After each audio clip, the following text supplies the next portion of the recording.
இருக்க உள்ளம் கையில் உன்னை வரைந்திருக்க உன் உருவம் அவர் அறிந்து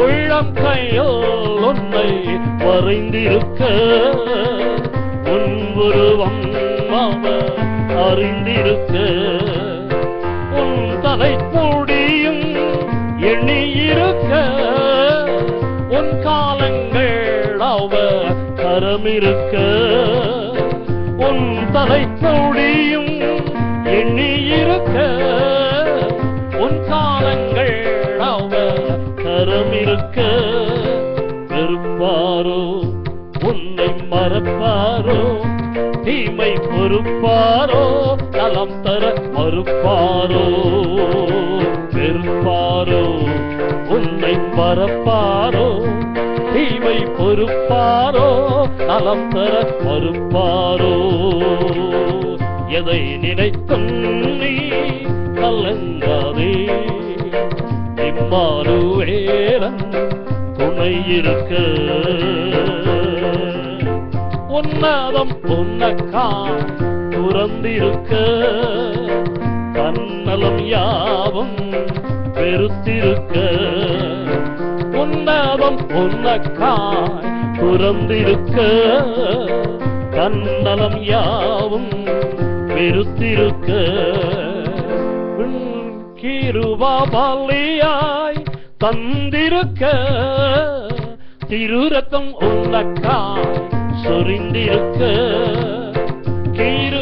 கிருபாபலியாய் தந்திருக்க திருரத்தம் உன்னக்காய் சொரிந்திருக்க வெறுப்பாரோ உன்னை மறப்பாரோ தீமை பொறுப்பாரோ நலம் தர மறுப்பாரோ வெறுப்பாரோ உன்னை மறப்பாரோ தீமை பொறுப்பாரோ நலம் தர மறுப்பாரோ எதை நினைத்தும் நீ கலங்காதே இம்மானுவேலன் துணை இருக்க எதை நினைத்தும் நீ கலங்காதே இம்மானுவேலன் துணை இருக்க இருக்கால் காரங்கள் ஆடி துளைக்க ஒரு வேல்வில்லாவில் குத்தியிருக்க இருக்கால் காரங்கள் ஆடி துளைக்க ஒரு வேல்வில்லாவில் குத்தியிருக்க முள்முடி பூனாக்காய் சூண்டிருக்க வசை சொல் கசையாடி சகித்திருக்க முள்முடி பூனாக்காய் சூண்டிருக்க வசை சொல் கசையாடி சகித்திருக்க பாரோ உன்னை மறப்பாரோ தீமை பொறுப்பாரோ நலம் தர மறுப்பாரோ வெறுப்பாரோ உன்னை மறப்பாரோ தீமை பொறுப்பாரோ நலம் தர மறுப்பாரோ எதை நினைத்தும் நீ கலங்காதே இம்மானுவேலன் துணை இருக்க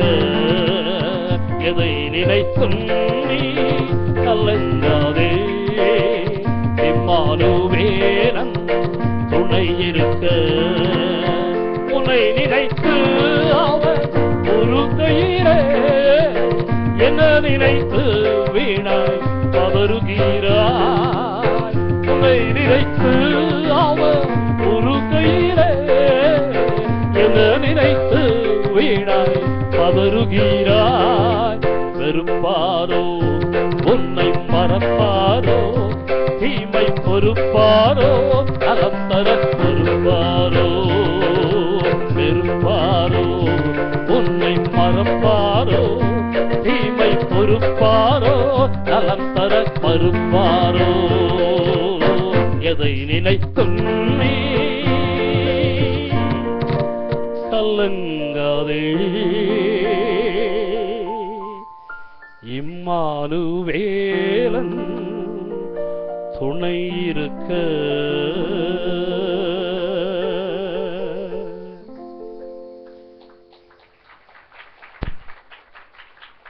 வாசிக்கலாம். 1 சாமுவேலின் புத்தகம் 17ஆம் அதிகாரம் 29 வசனம். 1 சாமுவேல் 17ஆம் அதிகாரம் 29 வசனம். அதற்கு தாவீது, நான் இப்பொழுது செய்தது என்ன? நான் வந்ததற்கு முகாந்திரம் இல்லையா என்று சொல்லி வாசிங்கள். அவனை விட்டு வேறொருவனிடத்தில் திரும்பி அந்த பிரகாரமாகவே கேட்டான். ஜனங்கள் முன்போலவே உத்தரவு சொன்னார்கள். போதும். அதற்கு தாவீது, நான் இப்பொழுது செய்தது என்ன? நான் வந்ததற்கு முகாந்திரம் இல்லையா என்று சொல்லி என்று வாசிக்கிறோம். அருமையான தேவனுடைய பிள்ளைகளே, இந்த காலவேளையிலே நான் இங்கே வந்ததற்கு ஒரு முகாந்திரம் உண்டு, நீங்கள் இங்கே வந்திருப்பதற்கு ஒரு முகாந்திரம் உண்டு. அல்லேலூயா. ஆண்டவர் எந்த ஒரு காரியத்தின் நோக்கம் இல்லாமல் செய்கிற தேவன் அல்ல. God does everything with purpose. தேவன் நோக்கத்தோடு காரியங்களை செய்கிறவராய் இருக்கிறார். இந்த காலவேளையிலே அருமையான தேவனுடைய பிள்ளைகளே, கர்த்தர் உங்களை கொண்டு வந்ததும் என்னை கொண்டு வந்ததும் தேவன் நோக்கம் என்பதை நாம் ஒருபோதும் மறுக்க முடியாது. வாசிக்கிறோம். இந்த சம்பவம் எல்லாம் உங்களுக்கு நன்றாய் தெரிந்த சம்பவம் தான். தாவீது கோலியாத்தை சந்திக்கும்படியான ஒரு சூழ்நிலையை குறித்து நாம் இங்கே பார்க்கிறோம். இஸ்ரவேல் ஜனங்களின் முதல் ராஜாவாக கர்த்தர் சவுலை தெரிந்து கொண்டார். அவன் தேவனிடத்தில், அதாவது மனுஷராலே கேட்டு பெற்றுக் கொள்ளப்பட்டவன். மற்ற ஜாதிகளுக்கு இருக்கிறது போலவே எங்களுக்கு ஒரு ராஜா வேண்டும் என்று சொல்லி அவர்கள் கேட்டுக்கொண்டபடியினாலே ஆண்டவர் அவர்களுக்கு சவுலை கொடுத்தார் என்று வாசிக்கிறோம்.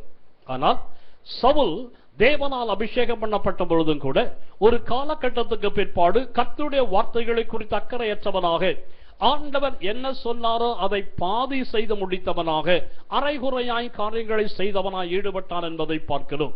அருமையான தேவனுடைய பிள்ளைகளே, நம்முடைய ஆண்டவரை பொறுத்த வரைக்கும் ஆண்டவருக்கு 100க்கு 100 ஒப்புக் கொடுக்க வேண்டும் என்று கர்த்தர் விரும்புகிறார். பிசாசு கொஞ்சம் நல்லவன். பிசாச போய் நல்லவன் சொல்றீங்களே, ஏன்னா அவனுக்கு கொஞ்சம் கொடுத்தா கூட போதும். வாழ்க்கையில இதை ஒரே 1% கொடுத்தா கூட போதும். he'll be happy about it. ஏன் தெரியுமா? he knew how to get without your permission the rest of the 99% of your life. உங்களுடைய வாழ்க்கையின் மீதி 99% உங்களையும் அறியாமல் உங்களிடத்திலிருந்து அபகரித்துக் கொள்வது எப்படி என்று அவனுக்கு தெரியும். 1% நீங்கள் கொடுத்தால் போதும். அருமையான தேவனுடைய பிள்ளைகளே, ஆனால் நம்முடைய ஆண்டவர், அவர் ஒருபோதும் திருப்தி அடையாத ஆண்டவர். அவரை பொறுத்தவரைக்கும் 100க்கு 100 நீங்கள் உங்களை ஒப்புக் கொடுக்க வேண்டும். காரணம் என்னவென்றால் அவர் தன்னை 100க்கு 100 உங்களுக்காக எனக்காக ஒப்புக் கொடுத்திருக்கிறார். ஹல்லேலூயா. ஆண்டவராக இயேசு கிறிஸ்து தன் சரீரத்தில் காணப்பட்ட கடைசி சொட்டு ரத்தம் வரைக்கும் இந்த உலகத்திலே உங்களுடைய பாவங்களுக்காக என்னுடைய பாவங்களுக்காக ஊற்றி கொடுக்கும்படியாக செய்து பிதாவின் சத்தத்தை நிறைவேற்றி தம்முடைய நாமத்தை, அவருடைய நாமத்தை மகிமைப்படுத்துகிறபடினாலே அவரின் நாமத்துடைய விசுவாசம் உள்ளவர்களாகி அவரை ஏற்றுக்கொண்டவர்கள் எத்தனை பேர் அத்தனை பேருடைய பிள்ளைகளாகும்படிக்கு அதிகாரம் கொடுத்தார் என்று வேதம் சொல்லுகிறது. ஆனபடியினாலே அருமையான தேவனுடைய பிள்ளைகளை, பழைய ஏற்பாட்டின் முறைமையின்படி இன்றைக்கு நீங்கள் ஆலயத்துக்கு போகும் பொழுது ஆட்டுக்குட்டியோ அல்லது ஒரு இளங்காளையோ அல்லது புறாக்குஞ்சையோ கொண்டு போய் பலி செலுத்தி கர்த்தரை ஆராதிக்க வேண்டிய அவசியம் இல்லை. அப்படின்னு எத்தனை பேர் வருவாங்கன்னு தெரியாது.